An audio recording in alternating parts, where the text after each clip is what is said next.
Welcome back दोस्तों। आज मैं आपके सामने रिसेंटली तमिल प्लेटफॉर्म पे रिलीज हुई एक इन्वेस्टिगेशन बेस्ड वेब सीरीज को लेकर आया हूँ। इसका नाम है धूलपेट पुलिस स्टेशन। कहानी तो इंटरेस्टिंग से ही लगी मुझे, चलिए देखते हैं। उससे पहले उठा दो प्यार फॉलो ऑन इंस्टाग्राम। कहानी की शुरुआत में ही धूलपेट नाम के एक टाउन में जबरदस्त तरीके से दुर्गा का फेस्टिवल मनाते रहते हैं और उसी तरह दुर्गा फेस्टिवल का आज फाइनल डे होता है। उसी टाउन के एक पुलिस स्टेशन को दिखाया जाता है।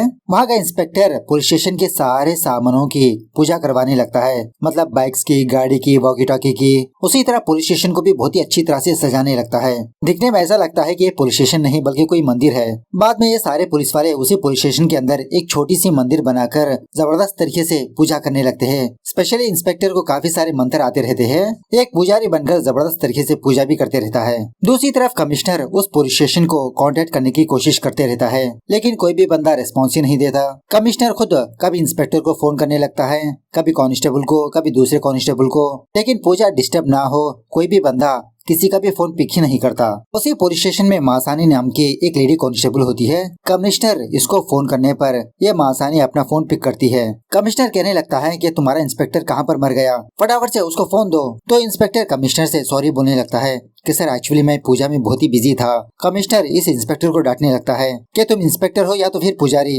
तुम्हारे एरिया में 5 घंटे में 5 एक्सीडेंट हुए, क्या कर रहे हो तुम, फटाफट से उन केसेस को निपटाओ। और इसी तरह से तुम्हारे पुलिस स्टेशन पर एक नया एसीपी आने वाला है, बहुत ही सिंसियर ऑफिसर है वो, उसने खुद इस टाउन में ट्रांसफर करवाया, सो उससे तुम थोड़ा बचकर रहियो। अब जाओ फटाफट से पूजा स्टॉप करके पेट्रोलिंग करो। सो बाद में इंस्पेक्टर अपने सारे स्टाफ को इसी के बारे में बताने लगता है। मासानी से कहने लगता है कि तुम फटाफट से उस एसीपी रूम में जाकर कमरे की अच्छे से सफाई कर दो। तो मासानी उसी तरह से उस कमरे में जाकर साफ सफाई करने लगती है। इसी दरमियान में जब किसी अलमारी के ऊपर पानी छिड़कने लगती है, उसी वक्त मासानी को कुछ होने लगता है, मतलब इसको कुछ विजन्स नजर आने लगते हैं। उस अलमारी के ऊपर काफी सारे खून के धब्बों को देखती है, लेकिन बाद में जब क्लियरली वहाँ पर देखती है तो कुछ भी नहीं होता।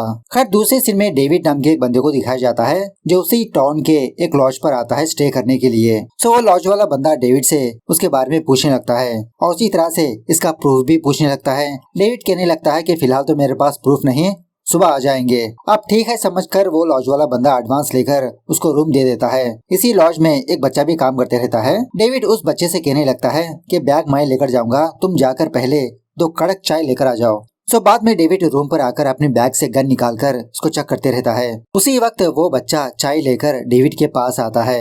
डेविड वो दूसरी चाय इसी बच्चे को पीने के लिए कहता है और उसी तरह से इसको 5000 रुपए पैसे भी देने लगता है, क्योंकि डेविड जब इस लॉज पर आ रहा था तो इसने ये सुना कि इस बच्चे की माँ की तबीयत कुछ ठीक नहीं, दवाइयों के लिए पैसों की जरूरत है। तो वो बातें सुनकर डेविड इस बच्चे को थोड़े बहुत पैसे देने लगता है। इस बच्चे ने पहले अपने ओनर से पूछा, लेकिन वो बंदा मना कर दिया था। दूसरी तरफ वो लेडी कांस्टेबल मासानी किसी मंदिर के पास आती है, इसको जो विजन्स नजर आए उसको मिटाने के लिए। जब देवी माँ के सामने प्रार्थना कर रही होती है, दोबारा मासानी को कुछ विजन्स नजर आने लगते हैं। वो सारे विजन्स देखकर मासानी दोबारा बहुत घबराने लगती है। फटाफट से मासानी किसी दूसरे कांस्टेबल को फोन करके इसी विजन्स के बारे में बताने लगती है कि भैया मुझे देवी माँ ने कुछ विजन्स दिखाए, कल हमारे टाउन में 3 हत्या होने वाली है, अलग अलग जगहों पर 3 सर पाए जाएंगे।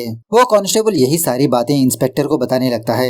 इंस्पेक्टर भी ये सुनने के बाद बहुत डरने लगता है कि पहले से हमारे शहर में नया एसीपी आने वाला है और ऊपर से ये घटनाएं होने वाली है। अगर मासानी ने कहा तो जरूर सच होगा, लेकिन बाद में इंस्पेक्टर इन सारी बातों को लाइट लेने लगता है। था ऐसे थोड़ी होता है। दूसरी तरफ वो डेविड अपनी गन लेकर ऑटो में बैठकर कहीं पर जाने लगता है। अब उसी किसी रास्ते में कुछ पुलिस वाले पेट्रोलिंग करते रहते हैं। डेविड ऑटो वाले से कहने लगता है कि तुम बगल वाली गली से निकाल लो। डेविड को देखकर ऐसा लगता है कि वो किसी की तलाश कर रहा है। खैर सुबह होने के बाद उसी टाउन में रहने वाली चंद्रा नाम की एक औरत को दिखाया जाता है। उस गांव के सारे लोग इस चंद्रा की बहुत ही रेस्पेक्ट करते रहते हैं। फिलहाल तो एक औरत अपने बच्चे को नाम रखने के लिए चंद्रा के पास आती है। उसी वक्त एक बच्चा दौड़ते हुए चंद्रा के पास आकर कहने लगता है कि दीदी उस रत्तम को मार दिया है। चंद्रा पूछने लगती है किसने मारा। वो बच्चा कहने लगता है शेखर भैया और इम्बा भैया। यह जानने के बाद चंद्रा अपनी गैंग को लेकर उस जगह पर जाने लगती है। बात यह है कि शेखर और इम्बा इसी चंद्रा के बेटे होते हैं। जिस बंदे को इन दोनों ने मारा काफी साल पहले उसी बंदे ने चंद्रा के हस्बैंड को मार दिया था। तो ऑलमोस्ट 17 सालों के बाद चंद्रा के बेटे इसका बदला ले लेते हैं, उसका सर काट के। वो सर देखकर चंद्रा बहुत खुश होने लगती है कि अब जाके मेरे कलेजे को ठंडक मिली। वाह बेटा वाह, तुम दोनों ने बहुत ही बेहतरीन सा काम किया है। दूसरी तरफ वो इंस्पेक्टर कांस्टेबल से यही बात कहने लगता है कि कल रात तुमने क्या कहा था कि 3 सर कटने वाले हैं, कहाँ पर हुआ वो? अरे कांस्टेबल, ये सब कुछ इमेजिनरी बातें हैं, लाइट लिया करो। अच्छा हुआ तुमने किसी के साथ शेयर नहीं किया ये बात। उसी वक्त चंद्रा अपने दोनों बेटों के साथ पुलिस स्टेशन पर आती है, कटे हुए सर के साथ। कहने लगती है कि इंस्पेक्टर, उस रत्नम को मेरे दोनों बेटे ने ही मारा, जो एफआईआर लिखना है लिख लो। इस तरह से वो दोनों सरेंडर होने लगते हैं। उसी वक्त वहाँ का एमएलए अपने आदमियों के साथ पुलिस स्टेशन पर आता है। मतलब चंद्रा के बेटों ने जिस बंदे को मारा वो इसी एमएलए का आदमी होता है, इसके पास छुपा बैठा था इतने सालों तक। अब दोनों ग्रुप्स के बीच जबरदस्त तरीके से फाइट होने लगती है। पुलिस वाले बहुत ही मुश्किल से इन दोनों ग्रुप्स को कंट्रोल करने लगते हैं। वो एमएलए इंस्पेक्टर से कहने लगता है कि इंस्पेक्टर, उन दोनों को मेरे हवाले कर दो, मैं भी उन दोनों का सर धड़ से अलग कर दूंगा। इंस्पेक्टर कहने लगता है कि सर, अब ये बात सारे मीडिया वालों को पता लग चुकी है, कमिश्नर तक भी जानते हैं ये बात, और वो दोनों खुद ब खुद पुलिस स्टेशन पर आकर सरेंडर हो गए। आप थोड़ा सब्र रखिए। इस तरह से समझा बुझाकर एमएलए उसके आदमियों को यहाँ से भेज देता है। दूसरी तरफ किसी डंप यार्ड में कुछ लोगों को किसी का कटा हुआ सर नजर आता है। उसके बाद क्या था, वो लोग पुलिस वालों को इन्फॉर्म करने पर पुलिस वाले डॉग स्क्वाड के साथ वहाँ पर जाते हैं इन्वेस्टिगेशन करने के लिए। वो पुलिस का कुत्ता स्मेल सूंघते हुए एक लॉज के पास आता है जहाँ पर डेविड स्टे किया। इंस्पेक्टर उस लॉज ओनर से कहने लगता है कि तुम्हारी लॉज में कोई हत्यारा छुपा है, जो लोग स्टे किया है सारे लोगों को बाहर निकालो, इंक्वायरी करनी होगी। इस तरह से उन सारे लोगों को पुलिस स्टेशन पर ले जाने लगते हैं। एक एक बंदे से पूछताछ करने लगता है। इन लोगों में से एक BFGF भी होते हैं जो उस लॉज पर टाइम स्पेंड करने के लिए आए थे, और इसी तरह 3 बंदे दारू पीने के लिए उस लॉज पर गए थे। इनमें से एक स्टूडेंट लड़की भी होती है जो यहाँ पर एग्जाम लिखने के लिए आई होती है। सो इसी दरमियान में इंस्पेक्टर की नजर उस डेविड पर पड़ती है। इंस्पेक्टर इस डेविड पर ही शक करने लगता है क्योंकि ये डेविड तो यहाँ का रहने वाला नहीं है, कहीं दूसरी जगह से आया है। इसका आईडी प्रूफ वगैरह पूछने पर कुछ भी नहीं होता। फटाफट से इस डेविड को लॉकअप में बंद कर देता है। उसी वक्त इस पुलिस स्टेशन को एक फैक्स आता है। इसी से पुलिस वालों को ये बात पता चलती है कि ये डेविड ही ACP है। इसका असली नाम होता है वेट्रीमारन। दूसरी तरफ उस लॉज वाले बच्चे को उस वेट्रीमारन की गन मिलती है। तभी कांस्टेबल इस बच्चे के पास आकर उस गन को लेने लगता है। वेट्रीमारन ने ऑलरेडी इसके बारे में बता चुका होता है इस कांस्टेबल को। सो वो बच्चा पुलिस स्टेशन पर आकर वेट्री की गन वापस करने लगता है। अब वेट्री को इस हालत में देखकर इंस्पेक्टर की तो निकलने लगती है हवा। खैर थोड़ी देर के बाद वेट्री ये देखता है कि वो मसानी एक पेपर पर 3 सरों को ड्रॉ कर रही है जो इसने अपने विजन में देखा था। मसानी से पूछने पर कहने लगती है कि सर, मैं बस ऐसे ही ड्रॉ कर रही हूँ, बस ये 3 सर मेरे विजन में आए थे। वेट्री इस चीज पर इतना तवज्जो नहीं देता। दूसरे सीन में एक मछली वाला अपनी गाड़ी के जरिए से कहीं पर जा रहा होता है। उसी वक्त एक बाइक वाला आकर इस बंदे को ठोक देता है, जिसकी वजह से वो मछलियों की गाड़ी नीचे गिर जाती है। उसी गाड़ी में से एक सर भी बाहर आता है, लड़की का सर। वो कटा हुआ सर देखकर आसपास वाले शॉक में रह जाते हैं। तीसरा सर मिलते ही सारे टीवी न्यूज चैनल्स में यही न्यूज वायरल हो जाती है। वेट्री बस ऐसे ही उस शहर में पेट्रोलिंग करते रहता है। तभी वेट्री एक बहुत ही पुराने घर के पास आकर रुकता है। इस घर को देखकर वेट्री अपनी कुछ पुरानी बातें याद करने लगता है। मतलब सीन थोड़ा सा फ्लैशबैक में जाने लगता है। यहीं पर हमको ये बात पता चलती है कि वेट्री इसी टाउन में पैदा हुआ था। वेट्री की बहुत ही स्वीट फैमिली होती है। इसके चाचा चाची दादी एक ही घर में रहते थे। सारे लोग बहुत ही खुशहाली के साथ अपनी जिंदगी गुजारते रहते हैं। जब वेट्री अपने घर में खेल रहा होता है तो एक बच्ची वेट्री के घर के पास आकर कहने लगती है कि मंदिर के पास स्क्रीन डाल रहे हैं, चलो ना वेट्री, तुम भी चलो हमारे साथ। वेट्री कहने लगता है, रुको मैं अपने पापा से पूछ कर आता हूँ। इस तरह से जब वेट्री अपनी मम्मी पापा के पास जाकर मूवी के बारे में बात करता है, वो दोनों तो साफ मना करने लगते हैं कि पहले तुम पढ़ाई पर ध्यान दो। लेकिन वेट्री की दादी वेट्री को अपने पास बुलाकर 5 रुपए हाथ में थमा देती है कि मैं तुम्हारे पापा को संभाल लूंगी, तुम जाओ बेटा, एंजॉय करो और जल्दी घर वापस आ जाना। इस तरह से वेट्री और वो बच्ची मूवी देखने के लिए जाते हैं। मतलब उस टाइम गाँव में प्रोजेक्टर की मदद से मूवीज दिखाए जाते थे। बहुत ही मस्त तरीके से एंजॉय करने लगते हैं ये दोनों। रात होने से पहले ये दोनों फटाफट से अपने घर पहुँच जाते हैं। तभी वेट्री को ये बात पता चलती है कि वेट्री के घर में इसकी माँ, पापा और इसकी दादी मर चुके हैं। पुलिस वाले वेट्री के चाचा को गिरफ्तार कर चुके होते हैं, क्योंकि पुलिस वालों को यही मानना होता है कि वेट्री के चाचा ने ही इन तीनों को मार दिया। वेट्री का चाचा तो यही कहने लगता है कि सर, मैंने किसी का भी कत्ल नहीं किया,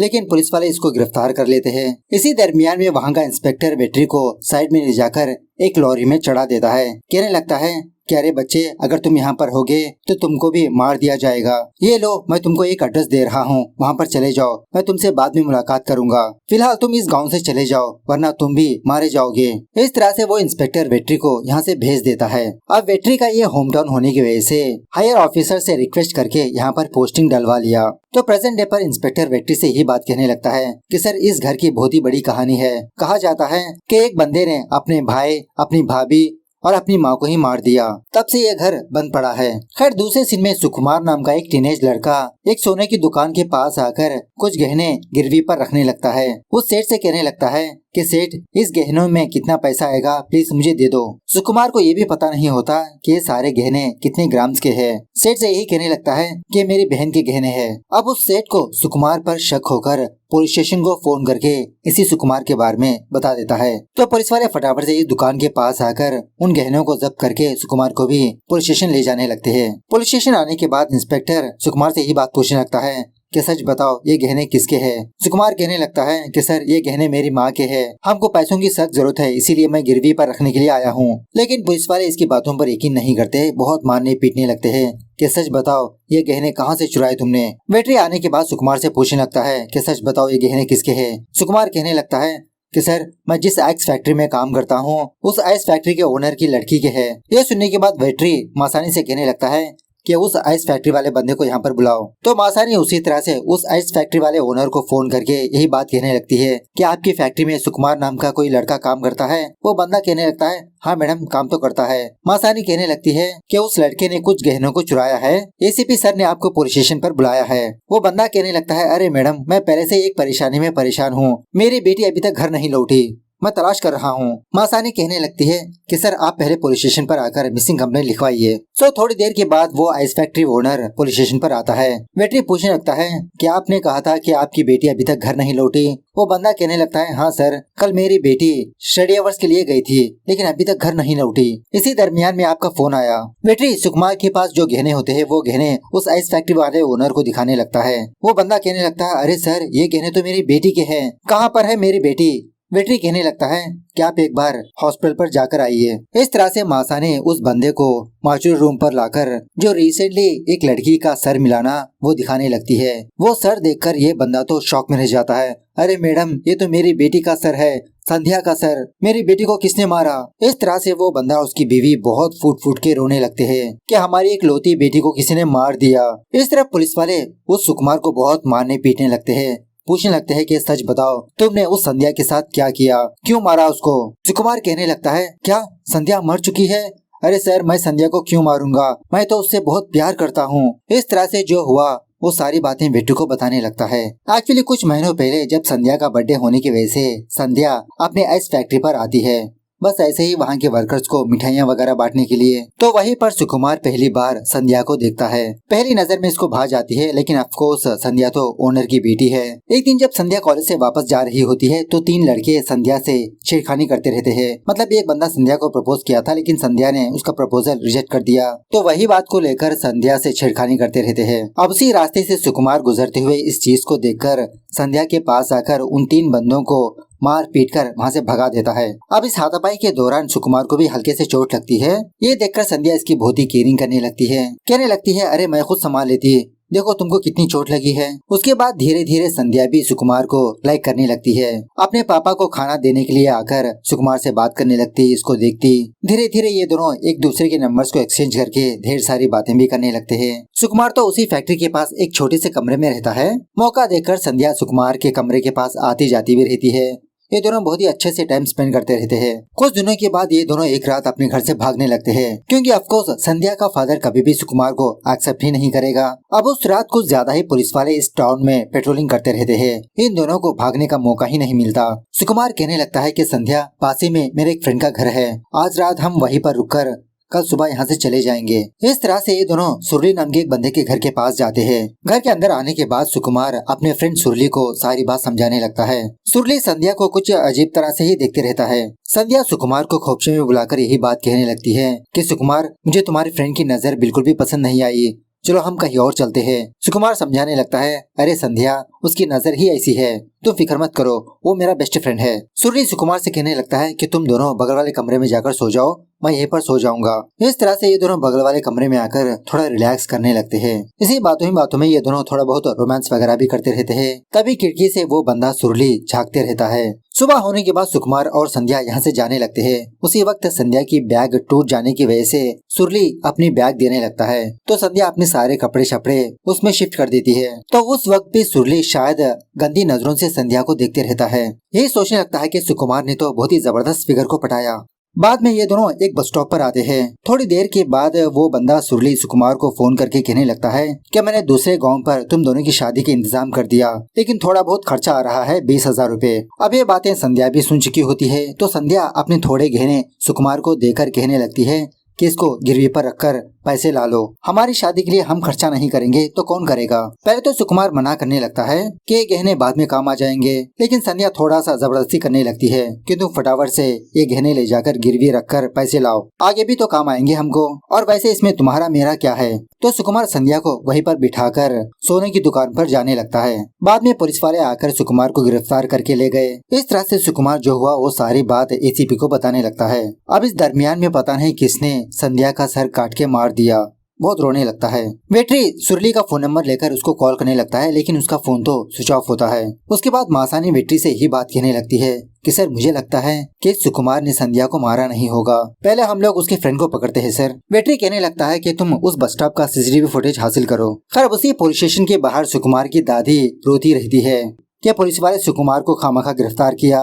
एक मीडिया वाली लड़की इस बूढ़ी औरत के पास आकर प्रॉब्लम पूछने लगती है। इसकी प्रॉब्लम जानने के बाद वो लड़की एक लॉयर का एड्रेस बताने लगती है कि इन पुलिस वालों को उनकी लैंग्वेज में ही समझाना पड़ेगा, आप इस लॉयर के पास जाइए, वो आपकी मदद करेंगी। दूसरी तरफ वो मिनिस्टर रत्नम के अंतिम संस्कार पर आकर रत्नम की बीवी को दिलासा दिलाने लगता है कि तुम फिक्र मत करो, मैं जरूर इसका बदला लूंगा। दूसरी तरफ वेट्री और उसकी टीम मेंबर्स उस आइस फैक्ट्री पर आकर सुकुमार के बारे में पूछताछ करते रहते हैं, और ये लोग भी ये बात सुनकर शॉक में रह जाते हैं कि सुकुमार और संध्या एक दूसरे से प्यार कर रहे थे। और इसी तरह वेट्री को यहाँ पर ज्यादा इन्फॉर्मेशन नहीं मिलती, मतलब वहाँ के लोग ज्यादा सुकुमार के बारे में नहीं जानते होते। दूसरी तरफ दूसरे टीम मेंबर्स उस सुरली के घर के पास जाते हैं तो घर को ताला लगा होता है। घर का ताला तोड़कर अंदर जाकर सर्च करने पर इनको भी कुछ ज्यादा सबूत नहीं मिलते। आसपास के एरिया में जाकर पूछताछ करने पर कोई भी इस लड़के को नहीं देखा होता, मतलब वही सुरली को। थोड़ी देर के बाद मासानी वेट्री के पास आकर उस बस स्टॉप का फुटेज दिखाने लगती है। तो सच में आज सुबह सुकुमार और संध्या उस बस स्टॉप के पास वेट कर रहे थे। संध्या ने सुकुमार को अपने गहने दिया। सुकुमार जाने के बाद संध्या वहीं पर छुप गई, शायद अपने फैक्ट्री के कोई वर्कर्स को देखा होगा। बाद में संध्या वहां से भाग गई। खैर दूसरी तरफ जब कोई घर में काम वाली बाई खाना पकाने के लिए एक कवर को ओपन करती है तो उस कवर में किसी की उंगली मिलती है इसको। उसके बाद क्या था, ये लोग फटाफट से पुलिस को इन्फॉर्म करने लगते हैं। दूसरी तरफ श्रीदेवी नाम की एक लॉयर वेट्री के पास आती है, मतलब सुकुमार की दादी ने श्रीदेवी से जाकर मुलाकात किया तो श्रीदेवी वेट्री के पास आती है। वेट्री को काफी सारे रूल्स एंड रेगुलेशन समझाने लगती है कि आपने किस बेसिस पे उस सुकुमार को गिरफ्तार किया। गिरफ्तार करने के बाद मजिस्ट्रेट के पास प्रोड्यूस करना होगा, लेकिन आपने वो काम भी नहीं किया। और इसी तरह सुकुमार को गिरफ्तार किए इतनी देर होने के बावजूद भी उसकी दादी को सुकुमार को नहीं दिखाया। मैं उस सुकुमार की लॉयर हूँ, मुझे अभी के अभी सुकुमार को देखना है। इस तरह से वेट्री के सामने थोड़ा रफ एंड टफ से बात करने लगती है। सो बाद में पुलिस वाले सुकुमार को लॉकअप से बाहर लाकर श्रीदेवी और उसकी दादी को दिखाने लगते हैं। श्रीदेवी दोबारा वेट्री को डांटने लगती है, किस हक से आपने इस सुकुमार पर हाथ उठाया, इसको मारा पीटा टॉर्चर किया, आप सारे लोगों को कोर्ट में जवाब देना पड़ेगा। इस तरह से श्रीदेवी सुकुमार की दादी को लेकर यहाँ से चली जाती है। इसी दरमियान में वो वेट्री श्रीदेवी का विजिटिंग कार्ड देखकर शॉक में रह जाता है। पहचान लेता है कि ये तो उसकी बचपन वाली फ्रेंड है। मतलब वेट्री बचपन में श्रीदेवी को श्री श्री कहकर बुलाया करता था। वेट्री श्रीदेवी को इस रूप में देखकर बहुत खुश होने लगता है। फिलहाल तो अपने बारे में सच नहीं बताता, अपने आप में मुस्कुराने लगता है। उसी वक्त पुलिस वालों को ये इन्फॉर्मेशन मिलती है कि किसी के घर में मछलियों के कवर में इंसान की उंगली पाई गई। बाद में पोस्टमार्टम वाला डॉक्टर वेट्री को बुलाकर कहने लगता है कि ये उंगली संध्या की ही है। जिस वेपन से संध्या के गले को काटा गया उसी वेपन से इस उंगली को भी काटा गया है। उसके बाद वेट्री और उसके टीम मेंबर्स शेखर और इम्बा को उस क्राइम सीन पर लाते हैं, मतलब जहाँ पर इन दोनों ने उस रत्नम के गले को काटा था वहाँ पर लाते हैं सीन को एक्सप्लेन करवाने के लिए। इन दोनों का स्टेटमेंट सुनने के बाद इंस्पेक्टर को इनकी बातें हजम नहीं होती। वेट्री से कहने लगता है कि सर मुझे नहीं लगता कि ये दोनों अकेले उस रत्नम को मारा होगा, क्योंकि वो रत्नम खुद बहुत ही खतरनाक बंदा है, 10 लोगों से भी लड़ सकता है। तो ऐसे में ये दोनों इतना आसानी से उस रत्नम को मार नहीं सकते, दाल में कुछ काला जरूर है सर। शेखर और इम्बा क्राइम सीन को एक्सप्लेन करते हुए ये भी कहने लगते हैं कि इन्होंने दूर से ही चाकू फेंक कर उस रत्नम के गले को काट दिया और उसका धड़ थोड़ी दूर चलकर पानी में गिर गया। बात यह है कि रत्नम की बॉडी अभी तक पुलिस वालों को नहीं मिली। ऑलरेडी उस तालाब में सर्च कर लिया, लेकिन नो यूज। सो इनका स्टेटमेंट सुनने के बाद वेट्री को भी इन दोनों पर थोड़ा शक होने लगता है कि शायद ये दोनों मौके का फायदा उठा रहे हैं। खैर थोड़ी देर के बाद कमिश्नर वेट्री के पुलिस स्टेशन पर आता है। कहने लगता है कि आपने तो जिद करके यहाँ पर पोस्टिंग डलवा लिया, कैसा है हमारा धूलपेट। वेट्री कहने लगता है कि आधे ही 3 केसेस मेरे सर पर पड़ गए, क्या बताऊं सर मैं, लेकिन मुझे इस टाउन से बहुत ही लगाव है सर। कमिश्नर कहने लगता है कि मुझे पता है आप पर कितना प्रेशर होगा, आते ही 3 केसेस। इसी प्रॉब्लम को सॉल्व करने के लिए मैंने एक सोल्यूशन ढूंढ निकाला है। आपके पुलिस स्टेशन पर एक और एसीपी आने वाला है। हाँ मैं जानता हूँ एक पुलिस स्टेशन पर सिर्फ एक ही एसीपी रह सकता है, लेकिन सिचुएशन ही ऐसी है, क्या करूँ। आप दोनों मिलकर इन सारे केसेस को सॉल्व करके धूलपेट में धूल मिटा दीजिए। इस तरह से अर्जुन नाम के एक और एसीपी को यहाँ पर बुलाता है। अर्जुन को देखते ही वेट्री बहुत ही आग बबूला होने लगता है। सो बाद में कमिश्नर इन दोनों को बेस्ट ऑफ लक कहकर वहाँ से चला जाता है। वेट्री और अर्जुन एक दूसरे से बात करने लगते हैं। यहीं पर हमको ये बात पता चलती है कि पहले अर्जुन वेट्री का जूनियर था और उसी तरह से इन दोनों के बीच जमते ही नहीं। ये अर्जुन बहुत ही हंसमुख किस्म का बंदा होता है, लेकिन वेट्री टोटली अपोजिट। अर्जुन यही बात कहने लगता है कि देखो भाई तुम अपना काम करो और मैं अपने तरीके से काम करूंगा, और वैसे भी मुझे तुम्हारे साथ काम करना बिल्कुल भी पसंद नहीं। अर्जुन इस पुलिस स्टेशन में ज्वाइन होने के बाद वेट्री इस शहर के वो 3 केसेस के बारे में अर्जुन को बताने लगता है। वही जो पुलिस वालों को 3 सर मिले है ना, तो अर्जुन रत्नमेल का केस सेलेक्ट कर लेता है। वही जिसको शेखर और इम्बा ने मारा, सर काटा था। अर्जुन वेट्री से कहने लगता है, अरे ये क्या, तुमने तो बस केस की फाइल दे दिया, तुम और मैं एक ही ग्रेड के हैं, मुझे भी एक सेपरेट रूम चाहिए और उसी तरह से एक टीम। यह सुनने के बाद वेट्री मासानी से कहने लगता है कि मासानी तुम अर्जुन को असिस्ट करो और उसी तरह कुछ मेंबर्स को भी बुला लो, बगल वाला जो कमरा है ना वो साफ करके दे दो। थोड़ी देर के बाद वो lawyer Sridevi by mistakely Arjun के कैबिन पर आती है। अर्जुन को यहाँ पर देखकर शॉक में रह जाती है। अर्जुन कहने लगता है, हाँ इस पुलिस स्टेशन में 2 एसीपीस है, आप अपनी प्रॉब्लम मुझे भी बता सकते हो। अर्जुन के कैबिन के सामने ही वेट्री का भी कैबिन होता है। वेट्री को जलाने के लिए अर्जुन जानबूझ के श्रीदेवी से बातचीत करते रहता है, थोड़ा फ्लर्टिंग तरीके से। अर्जुन बातों ही बातों में अपना फोन नंबर श्रीदेवी को भी बताने लगता है कि पुलिस वाले हमेशा आपकी सेवा में रहेंगे।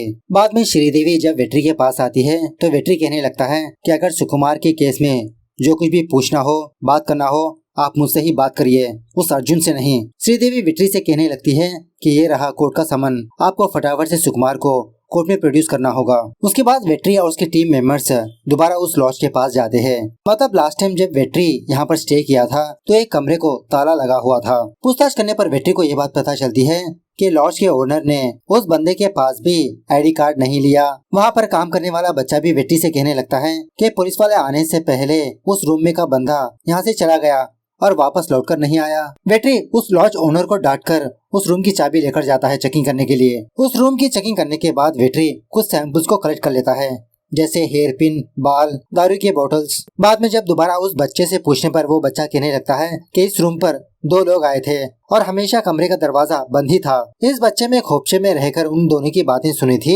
इस रूम में एक लड़का लड़की रहने के लिए आए थे, तो उस टाइम लड़के ने उस लड़की से कहा था कि 12 साल के बाद हम अपने माँ बाप को देखने वाले हैं। दूसरी तरफ अर्जुन और उसकी टीम मेंबर्स उस मिनिस्टर के घर पर आते हैं। मतलब जो रत्नम मरा था ना, इस मिनिस्टर का राइट हैंड जैसा था, तो उसी केस के डिटेल्स पूछने के लिए इस मिनिस्टर के घर के पास आता है। अब इस मिनिस्टर की एक बेटी होती है और ये बेटी अर्जुन की बहुत बड़ी फैन होती है, क्योंकि अर्जुन इंस्टाग्राम में काफी सारे रील्स बनाता रहता है। कहने लगती है कि सर मैं तो आपकी बहुत बड़ी फैन हूँ, आपकी हर एक वीडियो देखती हूँ, मोटिवेशन वीडियो सब कुछ। अर्जुन को अपनी आंखों के सामने देखकर इसको लाइक करने लगती है। दूसरी तरफ वेट्री का टीम मेंबर वेट्री के पास आकर कहने लगता है कि सर लॉज में जो हेयर सैंपल पाए गए उसका डीएनए टेस्ट हो चुका है, वो कटे हुए सर के बाल ही थे सर, और इसी तरह दारू की बोतल पर जो फिंगरप्रिंट्स पाए गए वो हमारे क्रिमिनल रिकॉर्ड्स में नहीं है। उस कटे हुए सर को डिस्पोज करने के लिए डंप यार्ड में डाला गया, लेकिन वहाँ पर ऑलरेडी आग होने की वजह से वो सर जल गया, जिसका मतलब जानबूझकर उस सर को जलाया नहीं गया। वेट्री कहने लगता है कि शायद वो दोनों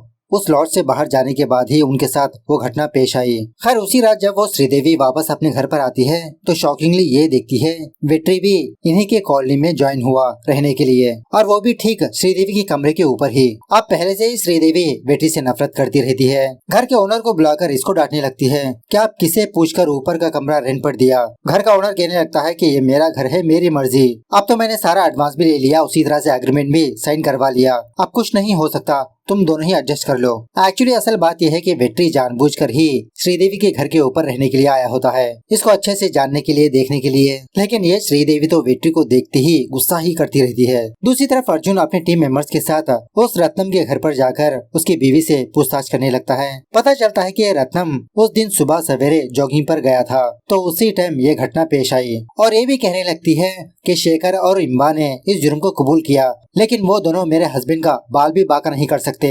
बस अपना इमेज हासिल करने के लिए उन दोनों ने इस जुर्म को कबूल किया। उसके बाद अर्जुन अकेले ही आसपास के एरिया में जाकर पूछताछ करते रहता है उस रत्नम के बारे में। इसी दरमियान में एक बुरखे वाली लड़की इस अर्जुन को फॉलो करती रहती है। अर्जुन इस लड़की की हरकतें देखकर इसके पास जाने लगता है पूछने के लिए। एक्चुअली वो लड़की मिनिस्टर की बेटी होती है जो चुप चुप के अर्जुन को फॉलो करते हुए इसकी फोटोज वीडियोस बनाती रहती है कि किस तरह से अर्जुन इन्वेस्टिगेशन कर रहा है। इसकी भी रील्स बनाने लगती है। अर्जुन इस लड़की को डांटने के बजाय उस वीडियोस को देखकर तारीफ करने लगता है। वाह, तुमने तो जबरदस्त तरीके से रील्स बनाई, फटाफट से पोस्ट कर दो, मैं लाइक ठोकूंगा। बाद में अर्जुन और उसके टीम मेंबर्स उस चंद्रा के घर पर जाते हैं, वही शेखर और इम्बा की माँ। अर्जुन कहने लगता है कि आपने तो अपने दोनों बेटों को अच्छा खासा पढ़ाया लिखाया, लेकिन अब वो दोनों पुलिस कस्टडी में है, एक मर्डर केस में अंदर। क्या आपको इस बात से दुख नहीं होता? चंद्रा कहने लगती है कि मुझे ये जानकर खुशी भी है और दुख भी है। मैंने अपने दोनों बच्चों को उनके बचपन से यही बात कहती रही कि किसी न किसी दिन तुम दोनों को ही तुम्हारे बाप के हत्यारों को मारना होगा।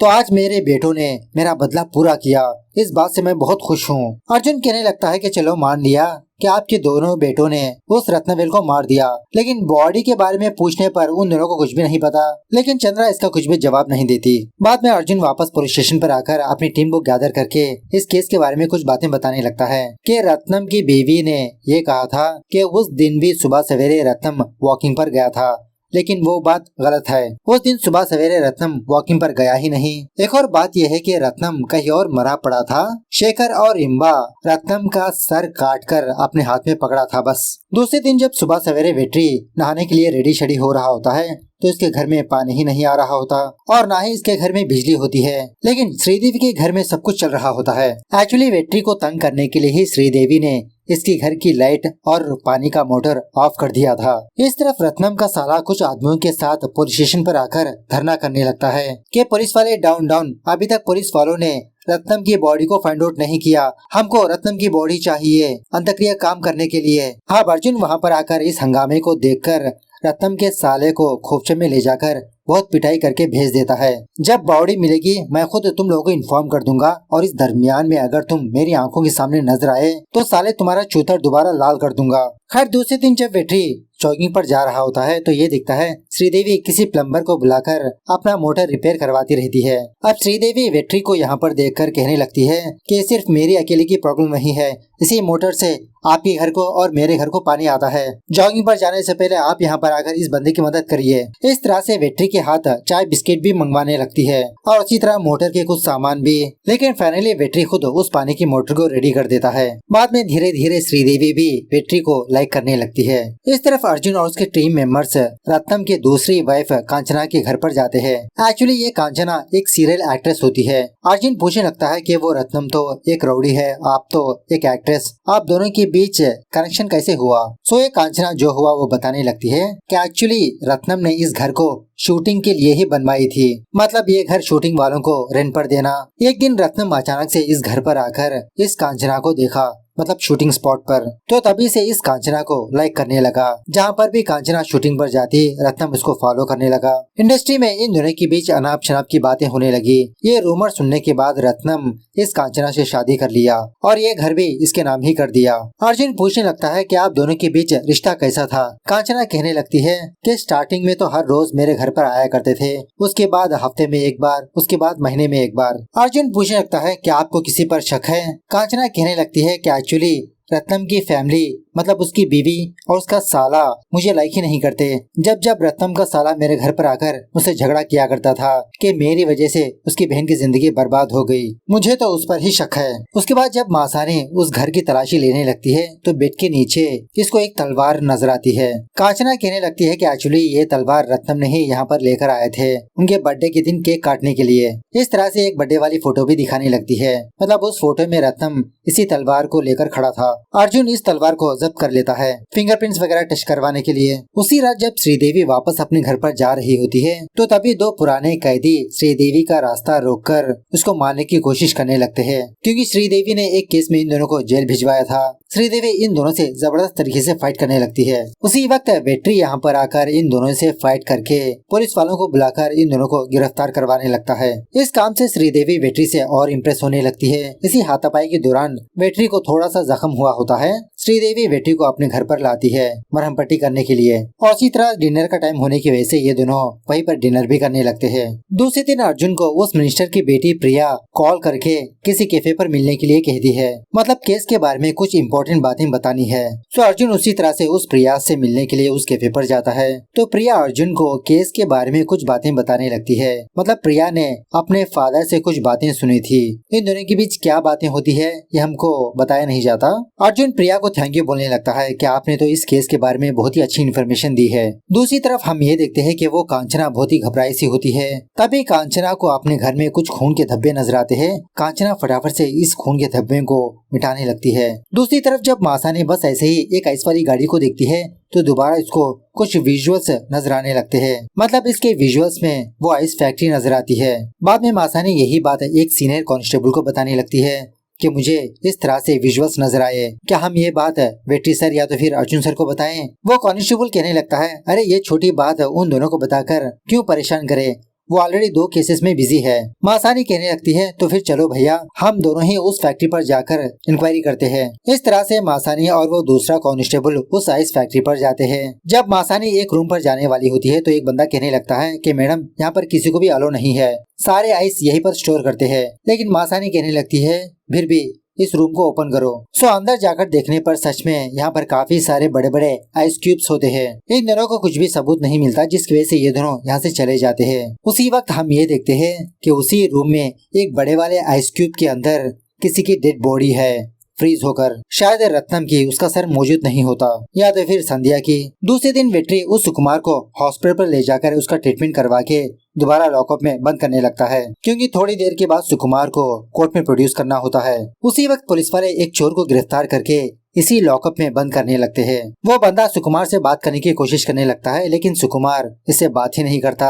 यहीं पर हमको ये बात पता चलती है कि वो चोर सुकुमार को मारने के लिए ही यहाँ पर आया है। जब वो बंदा सुकुमार को मारने ही वाला होता है, मतलब ब्लेड से उसका गला काटने ही वाला होता है, उसी वक्त वेट्री इस सेल के पास आकर इन दोनों को एक ही लॉकअप में देकर बाकी पुलिस वालों को डांटने लगता है कि इन दोनों को एक ही लॉकअप में क्यों बंद किया, अलग करो। इस तरह से सुकुमार को दूसरे लॉकअप में बंद करने लगते हैं। दूसरी तरफ वो प्रिया का फादर एमएलए किसी दूसरे बंदे को बुलाकर एक काम सौंपने लगता है कि जब पुलिस वाले शेखर और इम्बा को कोर्ट के पास ले जा रहे होते हैं, उसी रास्ते पर उन दोनों को मार देना होगा। अगर तुम ऐसा कर दोगे तो मैं रत्नम की प्लेस तुम्हें दूंगा। तो वो बंदा भी इस काम के लिए ओके कह देता है। थोड़ी देर के बाद पुलिस स्टेशन पर अर्जुन वेट्री के पास आकर कहने लगता है कि वेट्री प्लान में थोड़ा सा चेंजेस करते हैं। मैं जानता हूँ सुकुमार का केस तुम ही डील कर रहे हो, चलो यहाँ पर एक काम करते हैं, कोर्ट पर सुकुमार को मैं लेकर जाऊंगा, शेखर और इम्बा को तुम लेकर जाओ। बाहर मीडिया वाले हैं और सारे मीडिया वालों को फोकस शेखर और इम्बा पर ही है। सो वेट्री भी इसके लिए ओके कह देता है।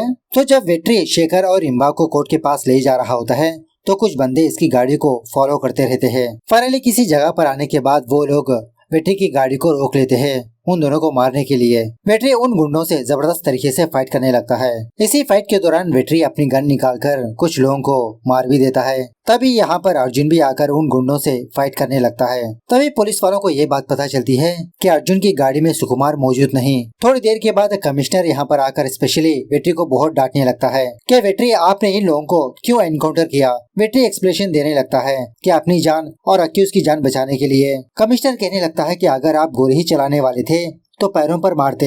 अब मैं मीडिया वालों को, हायर ऑफिसर्स को क्या जवाब दूं। और इसी तरह हल्के से अर्जुन को भी डांटने लगता है कि आपकी गाड़ी में सुकुमार था, वो कहाँ पर गया।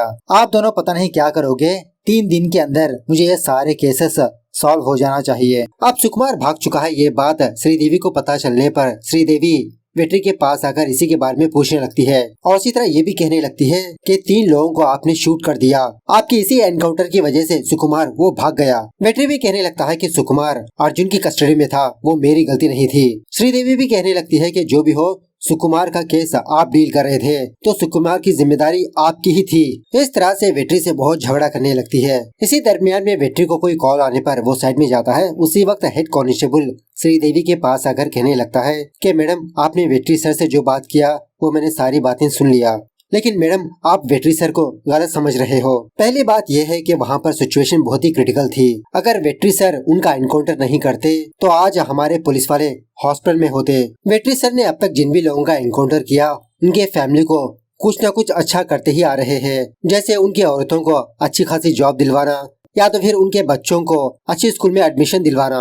बस यही नहीं और भी काफी सारी अच्छी मदद करते हैं। उनका दिल बहुत ही साफ है मैडम। सो वेट्री के बारे में ये सारी बातें सुनने के बाद श्रीदेवी के मन में सारे मिसअंडरस्टैंडिंग खत्म हो जाते हैं। दूसरी तरफ संध्या का फादर अपने आदमियों को डांटते रहता है। मतलब संध्या का फादर ही सुकुमार को मारने के लिए अपने आदमियों को भेजा था। सुकुमार उन लोगों से डर कर भाग गया। अबे साले हो, एक छोटे से लड़के को पकड़ नहीं पाए तुम लोग, उसकी तलाश करते रहो और उसको मेरे पास लेकर आओ। इस तरफ अर्जुन उस मिनिस्टर के पास आकर हल्के से वार्निंग देने लगता है। मतलब इसी मिनिस्टर ने अपने आदमियों को भेजा था शेखर और इम्बा को मारने के लिए, लेकिन अनफॉर्चुनेटली वेट्री ने इस मिनिस्टर के आदमियों का एनकाउंटर कर दिया। वार्निंग देने लगता है कि अगली बार ऐसी हरकत करोगे तो वो वेट्री डायरेक्ट तुम्हारे पास आकर तुम्हारा ही एनकाउंटर कर देगा।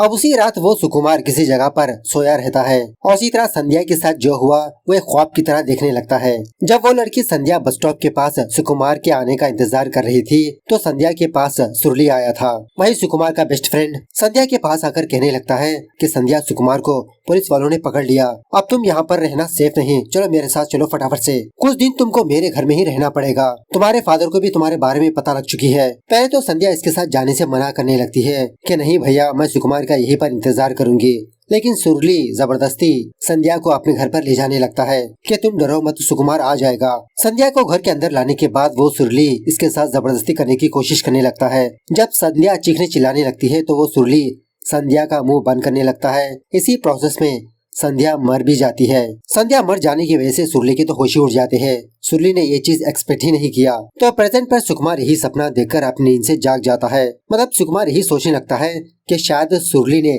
संध्या के साथ ऐसा किया होगा, क्योंकि संध्या पहले से ही बता रही थी कि सुरली की नजर ठीक नहीं, और उसी तरह पुलिस वालों को अभी तक सुरली नहीं मिला, वो फरार है। इस तरफ सुकुमार की दादी श्रीदेवी के पास आती है। श्रीदेवी इसको दिलासा दिलाती रहती है कि सुकुमार को कुछ नहीं हुआ होगा, मुझे पक्का यकीन है कि सुकुमार ने कुछ नहीं किया, वो जल्द ही घर वापस आ जाएगा। उसी वक्त सुकुमार किसी का फोन लेकर श्रीदेवी को कॉल करने लगता है। श्रीदेवी फटाफट से वेट्री को मैसेज करके नीचे बुलाती है, क्योंकि इसका घर नीचे ही होता है ना। सुकुमार से बात करते हुए ही उसका नंबर ट्रेस करने के लिए कहती है। सुकुमार कहने लगता है कि दीदी, मुझे पता है कि मेरी संध्या को किसने मारा, उसी सुरली ने, अब मैं उसको फाइंड आउट करके उसे मार कर ही रहूंगा। श्रीदेवी समझाने लगती है कि सुकुमार, तुमने ऑलरेडी एक गलती कर चुके हो, पुलिस से भागकर तुम पुलिस स्टेशन पर आकर सरेंडर हो जाओ, तुमने कुछ नहीं किया। इस तरह से ज्यादा देर बात नहीं करता, अपना फोन काट देता है। पुलिस वाले उसका नंबर ट्रेस भी कर नहीं पाते। वेट्री श्रीदेवी से कहने लगता है कि हमें किसी भी तरह से सुकुमार को पकड़ना होगा, वरना वो सच में एक मर्डर केस में फंस जाएगा। खैर सुबह होने के बाद वो अर्जुन, शेखर और इम्बा को अपने पास बुलाकर थोड़ा रफली पूछने लगता है कि तुम दोनों सच सच बताओ कि रत्नम को किसने मारा और उसका सर तुमको कैसे मिला। मुझे पता है कि तुम दोनों ने रत्नम को नहीं मारा, बस अपना इमेज हासिल करने के लिए तुम दोनों ने सरेंडर हुए। अगर तुमने सच नहीं बताया तो किसी न किसी दिन वो मिनिस्टर तुम दोनों को मार ही देगा। ऑलरेडी तुमने सैंपल देख लिया, अगर इस जुर्म में तुम लोग जेल भी चले गए तो वो मिनिस्टर तुम दोनों को जेल में ही मरवा देगा। सो फायदा क्या रहा तुम दोनों के इस कारनामे से, चलो फटाफट से सच बताओ। सो ये दोनों जो हुआ वो अर्जुन को बताने लगते हैं। बात यह है कि काफी सालों से शेखर और इम्बा रत्नम को मारने की कोशिश कर रहे थे, लेकिन इन दोनों को मौका ही नहीं मिला। सो रिसेंटली एक अनजान बंदा इन दोनों को कॉल करके ये कहने लगा कि अगर तुम दोनों को रत्नम का सर चाहिए तो मुझे 10 लाख रुपए दो, सारा क्रेडिट तुम दोनों ही ले लो कि तुमने ही रत्नम को मार दिया। अब ये दोनों इस जबरदस्त डील को एक्सेप्ट करके 10 लाख रुपए फटाफट से किसी जगह पर रखने पर वो बंदा दोबारा इन दोनों को कॉल करके रत्नम के सर का एड्रेस देने लगता है। अब ये सुनने के बाद अर्जुन उस नंबर को कॉल करने लगता है जिसने इन दोनों को कॉल किया था, लेकिन वो नंबर स्विच ऑफ में होता है। वो आसानी से कहने लगता है कि फटाफट से इस नंबर को ट्रेस करवाओ, ज्यादा कौन से एरिया में एक्टिव था उसका इन्फॉर्मेशन दो।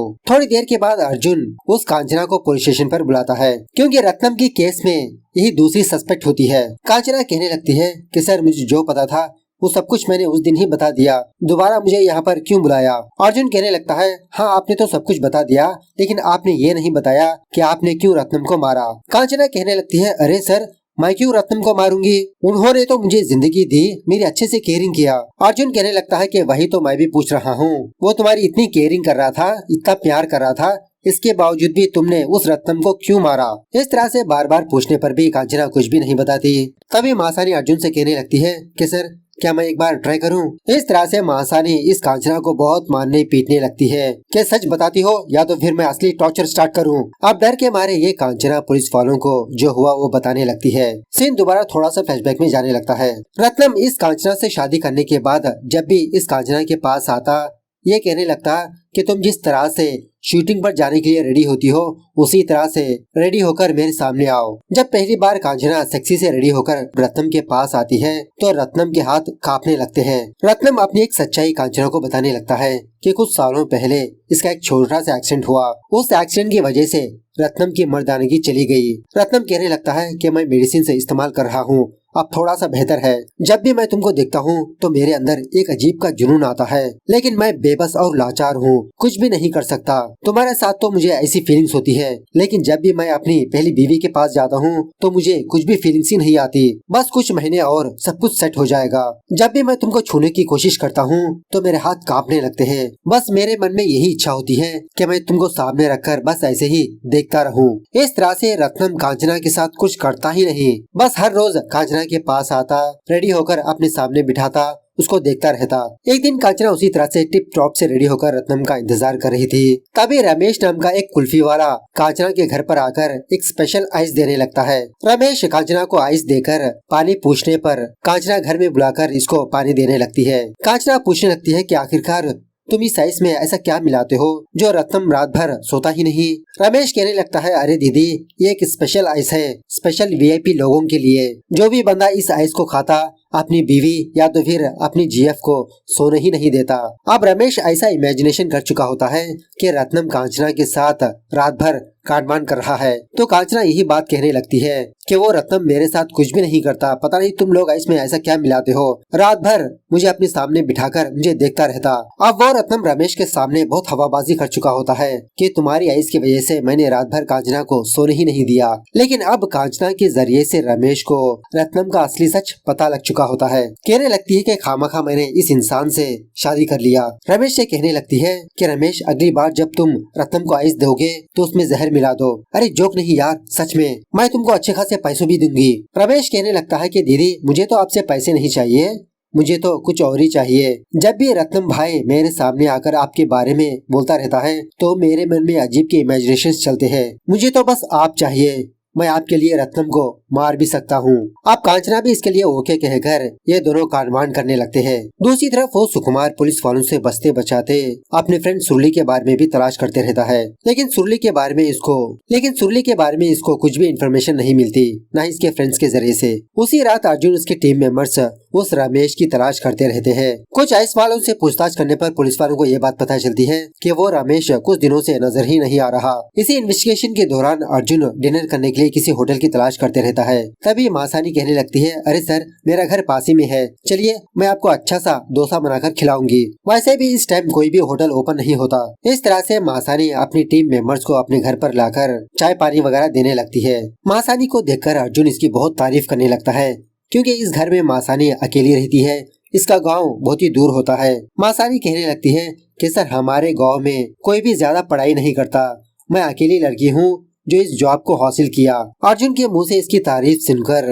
महासानी बहुत खुश होने लगती है, क्योंकि महासानी अर्जुन को लाइक भी करती रहती है। दूसरी तरफ जब सुकुमार उस सुरली की तलाश कर रहा होता है तो फाइनली किसी जगह पर वो सुरली मिल ही जाता है। फटाफट से इसके ऊपर हमला करने लगता है, पूछने लगता है कि बताओ तुमने संध्या को क्यों मारा। सुरली भी कहने लगता है, अरे मैं क्यों संध्या को मारूंगा यार, सुकुमार पहले तुम मेरी बात तो सुनो। अब इसी हाथापाई के दौरान सुकुमार एक पत्थर के ऊपर गिरकर इसके सर को जबरदस्त चोट आती है। इसकी थोड़ी देर के बाद पुलिस वाले वेट्री को कॉल करके इसी सुकुमार की खबर सुनाने लगते हैं कि सर किसी जगह पर हमको सुकुमार बेहोश पड़ा मिला। वेटरी श्रीदेवी को लेकर फटाफट से उस जगह पर जाता है तो शॉकिंगली सुकुमार के सर से काफी सारा खून बह चुका होता है। फटाफट से एम्बुलेंस को बुलाकर भेज देता है और इसी तरह अपनी टीम से भी कहने लगता है कि आसपास के सीसीटीवी फुटेज को भी चेक करो, पता करो कि इस सुकुमार पर किसने हमला किया। हॉस्पिटल पर आने के बाद वेटरी खुद अपना खून सुकुमार को देने लगता है। यह देखकर श्रीदेवी वेटरी से और इम्प्रेस होने लगती है कि वेटरी के अंदर ये एंगल भी है। बाद में डॉक्टर वेटरी से कहने लगता है कि पता नहीं सुकुमार को कब होश आएगा, इसको ऑब्जर्वेशन में रखना ही पड़ेगा। फिलहाल तो पेशेंट की कंडीशन बहुत ही क्रिटिकल है। इस तरफ अर्जुन कुछ पुलिस वालों को उस कांचना के घर पर नजर रखने के लिए कहता है। तभी एक लेडी कांस्टेबल अर्जुन को कॉल करके कहने लगती है कि सर कांचना के घर में अचानक से पावर ऑफ हो गया, मुझे कुछ शक हो रहा है, आप फटाफट से आ जाइए। जब कांचना अपने घर में अकेली होती है तो चोरी चुपके वो रमेश कांचना के पास आता है। एक्चुअली अर्जुन उस रमेश को पकड़ने के लिए ही कांचना को छोड़ दिया। रमेश ऑलरेडी जान चुका होता है कि पुलिस वाले कांचना को पुलिस स्टेशन पर ले गए तो कांचना के पास आकर यही बात पूछने लगता है, क्या तुमने पुलिस वालों को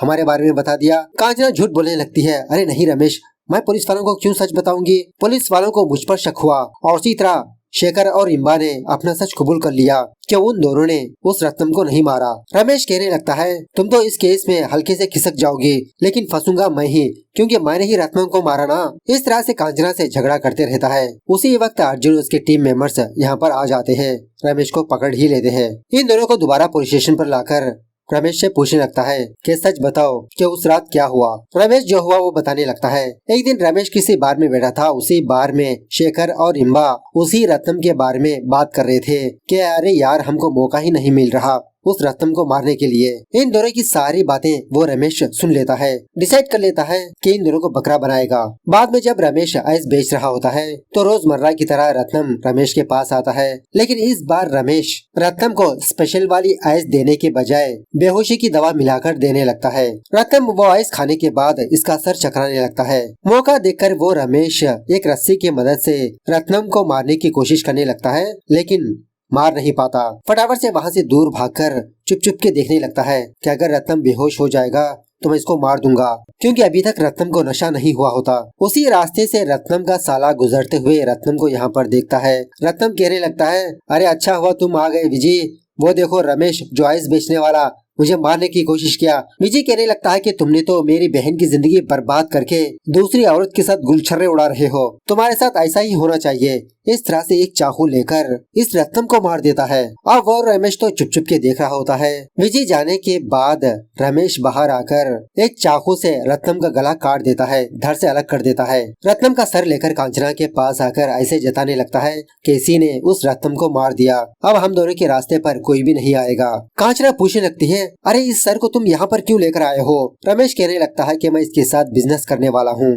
एक छोटा सा बिजनेस, तुम रेडी रहो मैं थोड़ी देर में आता हूँ। इस तरह से उसी रमेश ने शेखर और इम्बा को कॉल करके ये डील बात किया। खैर थोड़ी देर के बाद वो प्रिया पुलिस स्टेशन पर आती है अर्जुन से मिलने के लिए। तभी मासानी इस प्रिया को देखकर जलस फील होने लगती है। जानबूझकर प्रिया से कहने लगती है कि अर्जुन सर इंक्वायरी में बिजी है, अभी बाहर नहीं आएंगे, तुम यहाँ पर वेट करो, इंक्वायरी खत्म होने के बाद मैं तुमको इन्फॉर्म करूंगी। इस तरह से प्रिया को अंदर भी नहीं आने देती, बाहर ही बिठाती है। काफी घंटे वेट करने के बाद प्रिया वहाँ से चली जाती है और थोड़ी देर के बाद अर्जुन उस विजय को भी पुलिस स्टेशन पर बुलाता है। बाद में ब्रेक लेने के लिए थोड़ा सा बाहर जाने लगता है। मासानी से कहने लगता है कि मासानी रत्नम को इन तीनों ने नहीं मारा, मतलब ना रमेश ने मारा, ना विजय ने मारा और ना ही शेखर इम्बा ने, वो लोग बस अपना अपना फायदा सोच रहे हैं। खैर सुबह होने के बाद श्रीदेवी खाना ऑर्डर करके वेटरी के पास आकर इसको परोसने लगती है, मतलब कुछ ज्यादा ही केयरिंग करने लगती है कि आपने रात भर इतना सारा काम किया, थक चुके होंगे। श्रीदेवी की केयरिंग देखकर इसको भी बहुत अच्छा लगने लगता है। इसी बातों ही बातों में वो अर्जुन वेटरी के घर पर आता है और इसके घर में श्रीदेवी को देखकर शॉक में रह जाता है। वेटरी का हल्के से मजाक उड़ाने लगता है कि अब मैं समझा तुमने पुलिस क्वार्टर्स को क्यों मना किया, और वैसे मैं तुमको एक बात बताने के लिए आया हूँ, मेरा केस क्लोज होने वाला है। उसी वक्त हॉस्पिटल वाले वेटरी को कॉल करके कहने लगते हैं कि सर उस सुकुमार को होश आया। इस तरह से वेटरी और श्रीदेवी हॉस्पिटल पर जाने लगते हैं। जब ये दोनों हॉस्पिटल पर आते हैं तो ये बात पता चलती है कि वो सुकुमार दोबारा बेहोश हो गया। सुकुमार को दोबारा होश आने तक ये दोनों वहीं पर वेट करते रहते हैं। थोड़ी देर के बाद एक हेड कांस्टेबल को बुलाकर ये दोनों थोड़ा बाहर जाने लगते हैं। बाहर आकर जब ये दोनों इसी केस के बारे में डिस्कस कर रहे होते हैं तो उसी हॉस्पिटल के पास वो बंदा आता है जिसने सुकुमार को पुलिस स्टेशन में मारने की कोशिश की।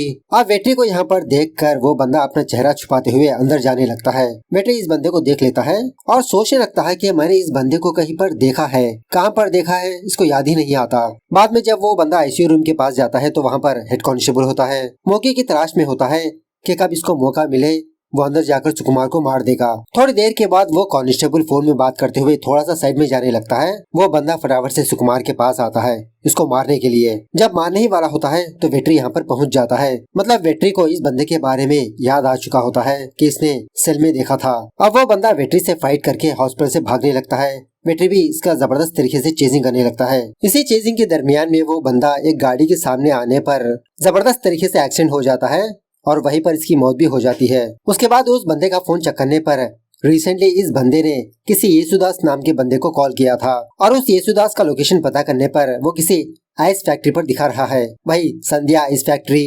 वेट्री अपनी टीम को लेकर फटाफट से उस आइस फैक्ट्री पर जाकर उसी येसुदास के बारे में पूछने लगता है। संध्या का फादर कहने लगता है, हाँ येसुदास नाम का एक बंदा मेरी फैक्ट्री पर काम किया करता था, लेकिन वो तो 1 महीने पहले ही अपनी सैलरी लेकर चला गया। और उसी तरह उस मरे हुए बंदे की फोटो दिखाने पर संध्या का फादर कहने लगता है, नहीं सर मैं इस बंदे को नहीं जानता। उसी वक्त वेट्री को ये इन्फॉर्मेशन मिलती है कि किसी बीच के पास किसी लड़की की डेड बॉडी पाई गई। थोड़ी देर के बाद वेट्री श्रीदेवी को कॉल करके कहने लगता है कि बीच के पास एक लड़की की डेड बॉडी पाई गई। वो डेड बॉडी और किसी की नहीं संध्या की है। और उसी तरह से कुछ बातें भी बताने लगता है, सीक्रेट बातें। उसी वक्त सुकुमार अपनी आंखें खोलता है। टीवी पर यही न्यूज चलती रहती है कि बीच के पास एक लड़की की डेड बॉडी पाई गई। पुलिस वालों ने वेरीफाई किया कि वो बॉडी संध्या की ही है। यह खबर सुनने के बाद वो सुकुमार बहुत रोने लगता है। श्रीदेवी से कहने लगता है कि दीदी मैं संध्या को देखना चाहता हूँ, प्लीज दीदी मुझे संध्या के पास ले चलो। जब संध्या का फादर संध्या का अंत्यक्रिया काम कर रहा होता है, वेट्री सुकुमार को भी वहाँ पर ले जाता है एक आखिरी बार संध्या को देखने के लिए। जब चिता को आग लगाने ही वाले होते हैं, उसी वक्त पुलिस वालों को ये इन्फॉर्मेशन मिलती है कि मॉर्चुरी रूम में संध्या की डेड बॉडी चेंज हो गई। सो वेट्री संध्या के फादर के पास आकर यही बात कहने लगता है कि बॉडी चेंज हो गई मॉर्चुरी रूम में, संध्या की बॉडी आपको दे देंगे।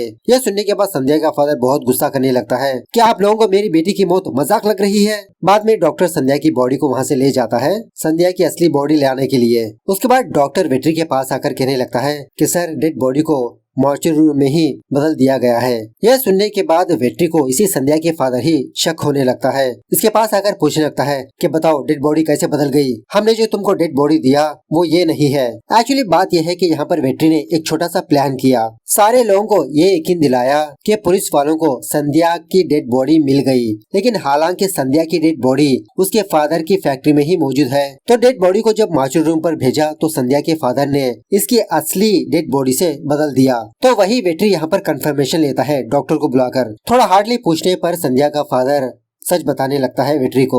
जब संध्या के फादर को ये बात पता चली कि संध्या अपने घर में मौजूद नहीं है, तो संध्या का फादर हर जगह पर अपनी बेटी की तलाश करने लगा। अब एक बस स्टॉप पर संध्या सुकुमार का इंतजार कर रही थी तो अपने पापा को देखकर वहीं पर छुपने लगती है। थोड़ी देर के बाद जब संध्या वहाँ से जाने लगती है तो इत्तेफाक से उसका फादर संध्या को देख लेता है। संध्या को चेस करके उसको पकड़कर अपने फैक्ट्री के पास लाता है। वो लोग जाने के बाद संध्या की बैग सुरली को नजर आती है। इस बैग को अपने घर पे ले जाता है ये। संध्या का फादर संध्या को फैक्ट्री पर लाकर बहुत गुस्सा करने लगता है कि मैंने तुमको कितना प्यार किया और तुम मेरे प्यार का बदला इस तरह से देने लगी। मुझे तो अभी भी भरोसा नहीं हो रहा कि तुमने मेरी बेटी ने ऐसा काम किया। अगर तुम मुझसे एक बार बोलती तो मैं उसी बंदे से तुम्हारी शादी करवाता। अब तो बोलो बेटा कौन है वो। तो संध्या कहने लगती है कि पापा मैं सुकुमार से प्यार करती हूँ, जो हमारी फैक्ट्री पर काम करता है ना उसे। यह सुनने के बाद संध्या के फादर को और गुस्सा आने लगता है, क्या तुम हमारे वर्कर से प्यार करने लगी? उसकी कैस्ट क्या है, हमारी कैस्ट क्या है? अगर ये बात हमारे कैस्ट के लोगों को पता चलेगी तो हमारी इज्जत क्या रहेगी? संध्या बेटा मैं दोबारा बोल रहा हूँ, इस मामले को यहीं पर भूल जाओ। अब उस सुकुमार की तो खैर नहीं। इस तरह से अपने हाथ में चाकू लेने लगता है उस सुकुमार को मारने के लिए। संध्या कहने लगती है कि पापा उसे मत मारो, मेरे पेट में उसका बच्चा पल रहा है। यह सुनने के बाद संध्या का फादर उसी चाकू से संध्या का सर धड़ से अलग कर देता है। इसी दरमियान में इसकी एक उंगली भी कट जाती है। संध्या की उंगली और उसका सर एक आइस बॉक्स में जाकर गिर जाते हैं। बाद में संध्या की डेड बॉडी को एक बड़े वाले आइस क्यूब में छुपा कर रख देता है। जब एक फैक्ट्री वाला बंदा इन आइसों को कहीं पर ले जा रहा था तो उस गाड़ी का हल्के से एक्सीडेंट हुआ तो उसी बक्से में से संध्या का सर बाहर आया था। इस तरह से संध्या का फादर जो हुआ वो सारी बात बताने लगता है। यह होने के बाद संध्या का अंत्यक्रिया होने लगता है। सुकुमार जलती हुई चिता को देखकर संध्या को बहुत याद करने लगता है, उसके साथ बिताए हुए पल, बातें। सुकुमार उसी चिता में जाकर अपने आप को भी जला लेता है। यह देखकर इसकी दादी बहुत रोने लगती है। कह रहे सुकुमार तुमने ऐसा क्यों किया? अब मेरे साथ कौन रहेगा? तुमने मुझे भी अकेला छोड़कर चले गए। खैर उसी रात अर्जुन शेखर और इम्बा को लेकर उनके घर के पास आता है, उस चंद्रा के हवाले करने के लिए। कहने लगता है कि तुम्हारे दोनों बेटे ने ही कबूल कर लिया कि उन दोनों ने किसी को नहीं मारा और हमारे पास एक चश्मदीद गवाह भी है। इस तरह से रमेश को भी चंद्रा के सामने लाता है, उसी तरह उस विजय को भी। विजय कबूल करने लगता है, हाँ मैंने ही रत्नम को मारा। बाद में अर्जुन इस चंद्रा से कहने लगता है कि बात यह है कि रत्नम को इन लोगों में से किसी ने भी नहीं मारा, रत्नम को आपने मारा। अब बताइए सच क्या हुआ था? हम हमारे तरीके से भी इंक्वायरी कर सकते हैं। चंद्रा भी कहने लगती है, हाँ मैंने ही उस रत्नम को मारा, इतने सालों से भड़कती हुई आग को मैंने बुझा दिया। सीन थोड़ा सा फ्लैशबैक में जाने लगता है। चंद्रा ने डिसाइड कर लिया था कि शेखर और इम्बा उस रत्नम को नहीं मार पाएंगे, इसको ही कुछ कदम उठाना पड़ेगा। और जो लड़का रमेश है ना, वो इसी चंद्रा का आदमी होता है। मतलब चंद्रा ने रमेश को काम वाम दिलवाया था। रमेश से चंद्रा को ये बात पता चलती है कि रत्नम इसका रेगुलर कस्टमर है। इसके कहने पर ही आइस में बेहोशी की दवा मिलाई थी। चंद्रा के लिए वो रमेश ये काम करने लगता है। रत्नम आइस खाने के बाद जब वो नशे में होता है तो चंद्रा यहाँ पर आकर इसको मार कर इसका सर भी काट देती है और रमेश से कहने लगती है कि ये सर मेरे बेटों तक पहुँचा दो। सारे धूलपेट में यही बात फैलनी चाहिए कि मेरे दोनों बेटे ने ही रत्नम को मार दिया। उसके बाद अर्जुन चंद्रा से पूछने लगता है कि रत्नम की डेड बॉडी को तुम लोगों ने क्या किया? तो चंद्रा दोबारा जो हुआ वो अर्जुन को बताने लगती है। जब रमेश ने रत्नम के सर को शेखर और इम्बा को दे दिया, सो बाद में चंद्रा रमेश को फोन करके यही बात कहने लगती है कि तुम्हारी जो आइस की गाड़ी है ना, वो मेरे घर के पास लाकर छोड़ दो। रमेश कहने लगता है, अरे दीदी अगर मैं अपनी गाड़ी को तुम्हारे घर के पास रख दूंगा तो मेरा गुजारा कैसे होगा? चंद्रा कहने लगती है, अरे रमेश मैं तुमको नई गाड़ी दिलवा दूंगी। रमेश कहने लगता है कि दीदी मुझे नई गाड़ी नहीं चाहिए, कितनी दिनों तक मैं ऐसे ही आइस बेचता रहूंगा, मैं भी शादी करके सेटल होना चाहता हूँ। दीदी आप मुझे बस 10 लाख रुपए दे दो। चंद्रा कहने लगती है कि 10 लाख रुपए ऑलरेडी मेरे बेटे ने तुमको दे दिया। रमेश कहने लगता है, दीदी वो तो सर के लिए है, बॉडी के लिए सेपरेट रेट है ना। इस तरह से ये रमेश चंद्रा से डिमांड करने लगता है। सो चंद्रा उसी तरह से 10 लाख रुपए रमेश को देने पर रमेश रत्नम की बॉडी को अपने आइस की गाड़ी में रखकर चंद्रा के घर में रख देता है। चंद्रा पुलिस वालों को वो आइस गाड़ी दिखाने लगती है। उसी आइस गाड़ी में रत्नम की बॉडी होती है। अर्जुन इस डेड बॉडी को अपनी हिरासत में लेकर आगे की फॉर्मेलिटीज को कंप्लीट करने लगता है। ये सब कुछ होने के बाद दूसरे दिन प्रिया दोबारा पुलिस स्टेशन पर आती है अर्जुन से मिलने के लिए। इस बार भी मासानी प्रिया को रोकने लगती है, अंदर जाने नहीं देती। उसी वक्त प्रिया अर्जुन को कॉल करने पर अर्जुन प्रिया को अपना अपॉइंटमेंट देता है। वो प्रिया अर्जुन के पास जाकर कांग्रेस करने लगती है। अर्जुन भी प्रिया को थैंक यू बोलने लगता है कि तुम्हारे दी हुई इन्फॉर्मेशन मुझे कुछ बातें पता चली, केस सॉल्व होने में तुम्हारे भी थोड़ा सा हाथ है। अब दूसरी तरफ सुकुमार की दादी श्रीदेवी के घर पर होती है ना। श्रीदेवी बहुत ही बार सुकुमार की दादी से रिक्वेस्ट किया कि दादी तुम यहीं पर रुक जाओ, लेकिन सुकुमार की दादी श्रीदेवी से कहा कि मुझे किसी ओल्ड एज होम में छोड़ दो, मैं वहीं पर रह लूंगी, खामखा तुमको क्यों तकलीफ देना। लेकिन सुकुमार की दादी श्रीदेवी की बात को नहीं मानती, इसीलिए श्रीदेवी सुकुमार की दादी को लेकर बस स्टॉप पर जाने लगती है। उसी वक्त वेट्री वापस अपने घर पर आकर इन दोनों को इस हालत में देखकर पूछने लगता है कि तुम दोनों कहाँ पर जा रहे हो। तो श्रीदेवी जो हुआ वो वेट्री को बताने लगती है। यह सुनने के बाद वेट्री भी बहुत नाराज होने लगता है। सुकुमार की दादी से रिक्वेस्ट करने लगता है कि दादी तुम मुझको अपना पोता मानकर मेरे घर में रहो, इस दुनिया में मेरा भी तो कोई भी नहीं, तुम मुझे गोद ले लो ना। इस तरह से रिक्वेस्ट करने पर सुकुमार की दादी मान जाती है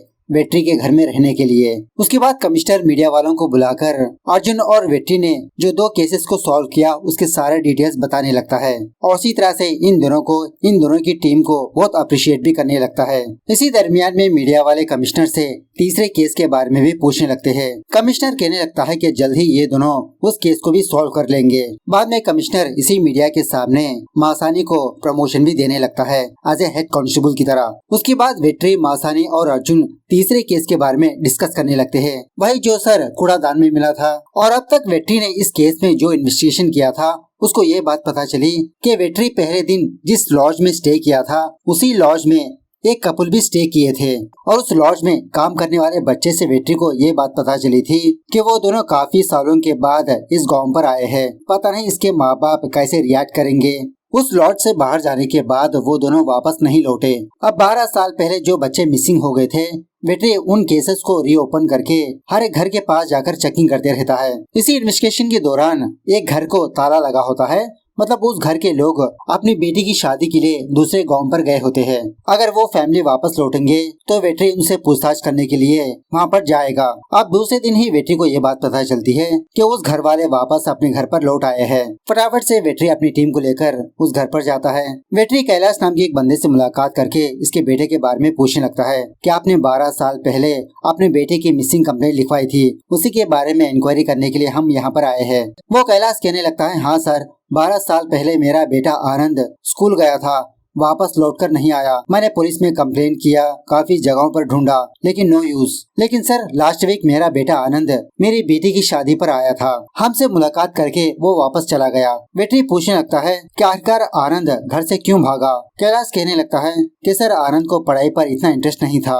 पढ़ाई से डर कर हमें बिना बताए वो घर से भाग गया। वेट्री पूछने लगता है कि आनंद अकेला आया था या तो फिर उसके साथ कोई था। कैलाश कहने लगता है, नहीं सर, वो कपल्स आए थे, आनंद की शादी हुए 2 साल हो चुके हैं। वेट्री पूछने लगता है कि 12 साल के बाद अब क्यों आया था। कैलाश कहने लगता है कि सर, मैं अपनी बेटी की शादी का कार्ड अखबार में भी छपवाया था, वही अखबार वाली न्यूज देखकर आनंद यहाँ पर आया अपनी बहन की शादी को देखने के लिए। बाद में वेट्री कहने लगता है, क्या आप मेरे साथ हॉस्पिटल तक आ सकते हैं। इस तरह से कैलाश को मार्चुरी पर बुलाकर जो सर मिला होता है ना, वो सर दिखाकर पूछने लगता है, क्या ये सर आपका बेटे का है। वो सर देखकर कैलाश पहचान लेता है, अरे सर, ये तो मेरा बेटा है आनंद, मेरे बेटे को क्या हुआ, इसका सर यहाँ पर क्यों है। इस तरह से कैलाश बहुत फूट फूट के रोने लगता है। उसके बाद वेट्री अर्जुन से एक शॉकिंग बात बताने लगता है। एक्चुअली आनंद एक ट्रांसजेंडर होता है, पोस्टमार्टम रिपोर्ट में ये बात पता चली। अब आनंद के मर्डर केस में वेट्री इसके फादर पर शक करने लगता है, कैलाश पर, क्योंकि इन्वेस्टिगेशन के दौरान में कैलाश ने पुलिस वालों को ये नहीं बताया कि आनंद ट्रांसजेंडर है। अपनी इज्जत को बचाने के लिए आपने ही अपने बेटे को मार दिया। कैलाश रोते हुए कहने लगता है, अरे सर, मैं क्यों अपने बेटे को मारूंगा, मैंने अपने बेटे को नहीं मारा। और आनंद के साथ उसका जो हस्बैंड आया था ना, हरी, वो भी मिसिंग है। बताइए आपने हरी के साथ क्या किया। कैलाश यही कहने लगता है कि सर, मैंने किसी को नहीं मारा सर, मेरी बात पर यकीन करिए। इस तरह से जो हुआ वो पुलिस वालों को बताने लगता है। सीन थोड़ा सा फ्लैशबैक में जाने लगता है 12 साल पहले। जब आनंद 12 साल का था, उसी वक्त इसके अंदर कुछ चेंजेस आने लगे। लड़कियों के कपड़े पहनता, लड़कियों की तरह मेकअप करने लगता। एक दिन कैलाश आनंद को देखकर इसको बहुत डांटने लगा कि तुमने अपने आप को क्या बना लिया, क्या कर रहे हो तुम। मार खाने के बाद आनंद अपना घर को छोड़ दिया, भाग गया। अब रिसेंटली जब कैलाश की बेटी की शादी होने वाली होती है, तो उस वक्त आनंद अपने हस्बैंड हरी के साथ यहाँ पर आता है और आनंद ने अपना नाम भी बदल लिया होता है, आनंदी। सो शादी के घर पर आकर आनंदी अपने सारे रिश्तेदारों को देखकर बहुत खुश होने लगता है। आनंदी और हरी को देखकर आनंदी का फादर और उसकी माँ इन दोनों के पास आकर यही बात पूछने लगते हैं कि तुम दोनों कौन हो, किसके रिलेटिव्स हो, हमने कभी तुम दोनों को पहले नहीं देखा। आनंदी अपने पेरेंट्स को देखकर बहुत रोती रहती है। उसी वक्त आनंदी की माँ आनंदी को देखकर पहचान लेती है, अरे आनंद तुम हो, अरे आनंद तुमने अपने आप को क्या बना लिया। आनंदी कहने लगती है कि मैं क्या करूँ माँ, भगवान ने मुझे ऐसा बनाया, मुझे देखकर आपको तकलीफ ना हो इसीलिए मैं घर से भाग गई। बहन की शादी का इनविटेशन कार्ड देखकर एक बार आपको देखने के लिए आई हूँ। कैलाश कहने लगता है, अरे बेटा आनंद, क्या मैंने उस दिन तुमको ज्यादा मार दिया था क्या, जो तुमने घर छोड़कर भाग गए। आनंदी कहने लगती है, पापा मैं आपकी वजह से घर छोड़कर नहीं भागी, स्कूल में मुझे सारे लोग चिढ़ाने लगे, इसीलिए मैं घर से भाग गई। उसके बाद आनंदी हरी से भी इंट्रोडक्शन करवाने लगती है कि मम्मी पापा, ये मेरे हस्बैंड है हरी, हमारी शादी हुए 2 साल हो चुके हैं।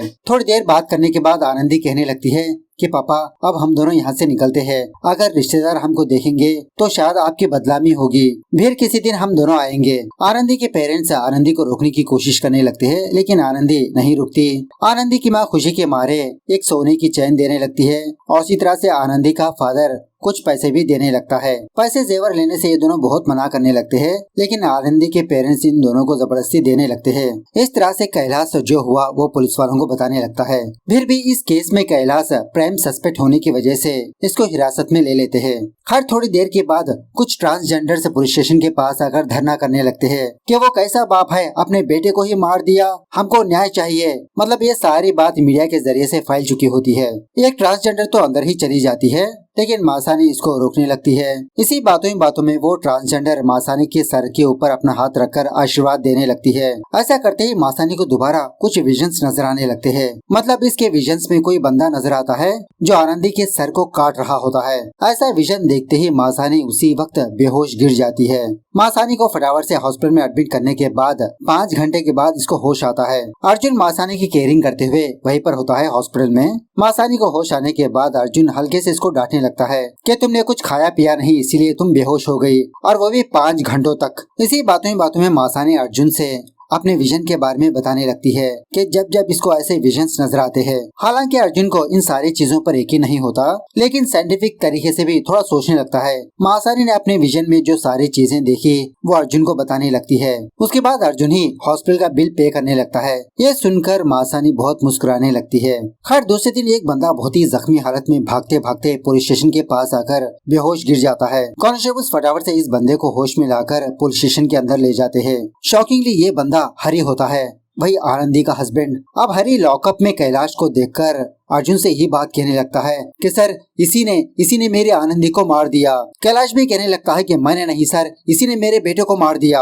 अर्जुन इन दोनों को चुप कराकर हरी से पूछने लगता है कि उस दिन क्या हुआ। हरी अपने पॉइंट ऑफ व्यू से कुछ बातें बताने लगता है कि रिसेंटली आनंदी अपनी बहन की शादी को देखने के लिए हरी के साथ अपने घर पर वापस आई थी। आनंदी के पेरेंट्स ने बहुत ही प्यार जताते हुए हम दोनों को एक्सेप्ट किया, लेकिन सर उन दोनों ने नाटक किया। जब हम दोनों वापस जा रहे थे उस वक्त आनंदी के फादर ने कुछ आदमियों के साथ हम दोनों को किडनैप किया, किसी सुनसान जगह पर ले जाकर मेरे आंखों के सामने ही आनंदी को टुकड़े टुकड़े करके मार दिया और मेरे हाथ पैर बांध दिया सर। अर्जुन हरी से पूछने लगता है क्या स्पॉट पर आनंदी का फादर मौजूद था। हरी कहने लगता है नहीं सर, आनंदी का फादर तो मौजूद नहीं था, लेकिन वो आदमी इसी बंदे के थे।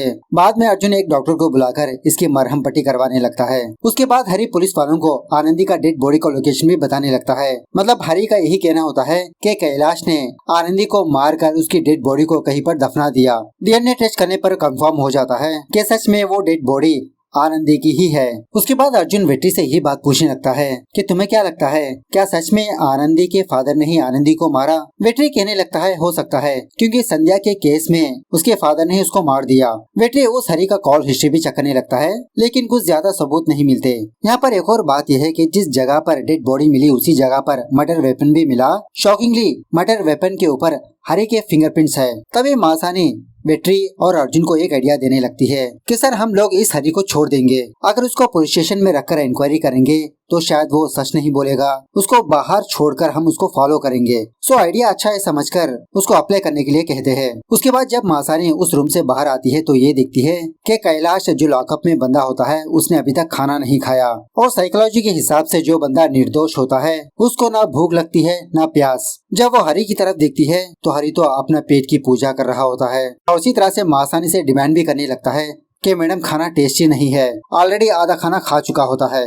खैर मासानी इस हरी से कहने लगती है कि तुम खाना खाकर यहाँ से जा सकते हो, और उसी तरह बिना हमें इन्फॉर्म किए इस शहर को छोड़कर मत जाना। हरी से और भी कुछ सवालात पूछने लगती है कि जिस वक्त कैलाश इन दोनों को किडनैप किया था उस वक्त हरी ने कैसे कपड़े पहने थे, कैसे शूज पहने थे। वो हरी बहुत ही डिटेल तरीके से मासानी को सब कुछ बताने लगता है। उसके बाद जब मासानी अपने घर में सो रही होती है दोबारा इसको वही विजन्स नजर आने लगते हैं। मतलब इसके विजन्स में वही वो बंदा नजर आता है जिसके हाथ में हथियार है, आनंदी को मार दिया। उस बंदे के कान में एक बाली है, हरी के कान में भी एक रिंग होती है। दूसरी तरफ वो हरी जेल से बाहर आ चुका होता है।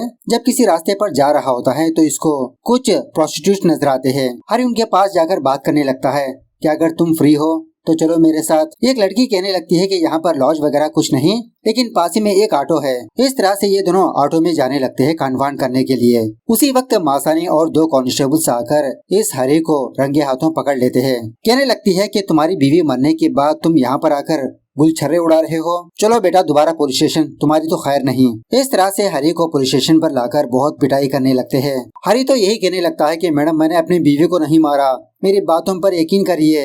थोड़ी देर के बाद मासानी उस हरी के स्टेटमेंट को दोबारा अच्छे से सुनने लगती है तो शॉकिंगली कुछ बातें नोटिस करने लगती है। फटाफट से वेट्री और अर्जुन को कुछ पुराने न्यूज़पेपर्स देकर कहने लगती है कि सर उस हरी ने अपने बयान में जो बताया मतलब वो पुरानी बिल्डिंग, वो आदमी, वो सारे के सारे इस अखबार में है, जिसका मतलब हरी ने अपना झूठा बयान दिया। ये जानने के बाद पुलिस वाले दोबारा हरी को बहुत मारने पीटने लगते हैं। सो फाइनली हरी डर के मारे पुलिस वालों को कुछ सच्चाइयाँ बताने लगता है। आनंदी और हरी पहले इस गाँव पर आकर उस लॉज में स्टे किया। आनंदी तो बहुत ही खुश होती है कि इतने सालों के बाद ये अपने माँ बाप से मिल रही है। पता नहीं वो लोग इसको एक्सेप्ट करेंगे या नहीं। थोड़ी देर के बाद ये दोनों आनंदी के घर पर जाते हैं। आनंदी के पेरेंट्स इन दोनों को अच्छे तरीके से एक्सेप्ट करने लगते हैं। अब शादी पर बिना रुके आनंदी हरी के साथ वापस जाने लगती है। अब पैसे मिलने की खुशी में हरी कुछ ज्यादा ही दारू पी चुका होता है, जिसकी वजह से ऑटो में ही थोड़ी सी वॉमिटिंग करने लगता है। वो ऑटो वाला बंदा हरी को बहुत डांटने लगता है और उसी तरह से वो ऑटो ड्राइवर इन दोनों को बीच रास्ते पर ही छोड़कर चला जाता है। हरी को कुछ ज्यादा ही चढ़ जाने की वजह से बहुत ही अजीब अजीब की बहकी सी बातें करने लगता है कि अब मैं बहुत पैसे वाला हूँ और वैसे भी तुम्हारे बाप ने मुझे इतने थोड़े पैसे क्यों दिए, मैं अब भी के अभी तुम्हारे बाप को फोन करके और पैसे मांगूंगा। आनंदी कहने लगती है कि हरी अभी नहीं हरी, अभी मेरे पापा सो रहे होंगे, तुमने कुछ ज्यादा ही पी लिया, हम कल बात करते हैं, फिलहाल अब लॉज पर चलते हैं चलो। लेकिन वो हरी आनंदी की बातों को नहीं मानता, बहुत ही उटपटांग से बातें करते रहता है। आनंदी हरी का फोन छीन लेती है। गुस्से में आकर हरी आनंदी को एक थप्पड़ मारने पर आनंदी पत्थर के ऊपर जाकर गिर जाती है। उसी वक्त उसकी मौत भी हो जाती है। यह देखकर हरी का सारा नशा उतर जाता है, इसके तो होश ही उड़ जाते हैं। अब आनंदी का मर्डर केस इस पर ना लगे, इसीलिए हरी एक प्लान बनाने लगता है। फटाफट से आनंदी की लाश को किसी जगह पर ले जाकर कोई वेपन से आनंदी का सर काट देता है, उसकी बॉडी वहीं पर दफनाकर उसके सर को कूड़ादान में फेंक देता है। बाद में कुछ दिन हाइड होकर वापस इस पुलिस स्टेशन पर आकर अपना झूठा बयान देने लगता है। सच सुनने के बाद अर्जुन इस हरी को बहुत मारने पीटने लगता है। अगर तुम उसी वक्त सरेंडर हो जाते तो शायद तुम्हारी सजा कम होती। क्या अनजाने में तुमने आनंदी को मार दिया, लेकिन तुमने अपनी बीवी को मारकर उसके टुकड़े भी कर दिया। इस तरह से फाइनली ये दोनों इस केस को भी क्लोज कर देते हैं। कूल होकर जब ये सारे लोग चाय वगैरह पी रहे होते हैं, उसी वक्त कमिश्नर वेट्री को कॉल करने लगता है, शायद दूसरा केस सौंपने के लिए। इस तरह से यहाँ पर 20 एपिसोड्स खत्म होते हैं। तो मिलते हैं अगली वीडियो में, तब तक take care, bye bye, see you soon.